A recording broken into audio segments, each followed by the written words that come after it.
Il y a une ambiance étrangement bon enfant quand on attend pour défiler devant le corps de Lénine. Son mausolée est devenu une curiosité pour les touristes à la recherche d'un peu d'histoire ou de frissons macabres à la vue de l'homme dont la politique a fait trembler le monde. Une majorité de Russes accepterait que sa dépouille soit enlevée du mausolée et enterrée ailleurs. Des rumeurs qui prêtent cette intention au Kremlin énervent ces communistes. Avec des pétitions, ils tentent de protéger leur héros. Революция, история. On ne peut pas le déplacer, dit-elle. La révolution russe fait partie de notre histoire et nous avons tous eu une meilleure vie grâce à elle.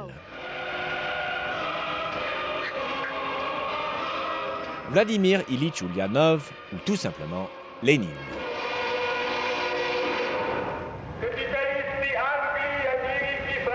Un orateur brillant, un idéologue impitoyable, le leader révolutionnaire voulait créer un paradis des travailleurs en liquidant la monarchie russe. Après sa mort, Lénine devient un symbole. Son mausolée, situé sur la place publique la plus connue de Russie, se transforme en lieu de pèlerinage et en tribune pour des générations de dirigeants soviétiques. La nièce de Lénine n'avait qu'1 an quand il est mort. Olga Ulyanova se dit toujours communiste et n'a que du mépris pour ceux qui veulent déplacer son oncle. Il est là depuis 82 ans et a été enterré selon le rite orthodoxe, dit-elle, alors ce serait une profanation de déplacer son corps. Mais c'est un argument bien curieux, selon cet historien.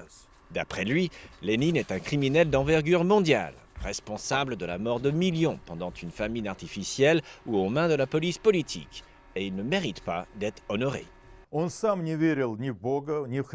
Il n'avait pas la foi du tout, dit-il. Au contraire, il a tué des milliers de prêtres et fait raser des centaines d'églises. Alors c'est un peu bizarre de le protéger avec des arguments évoquant la tradition chrétienne.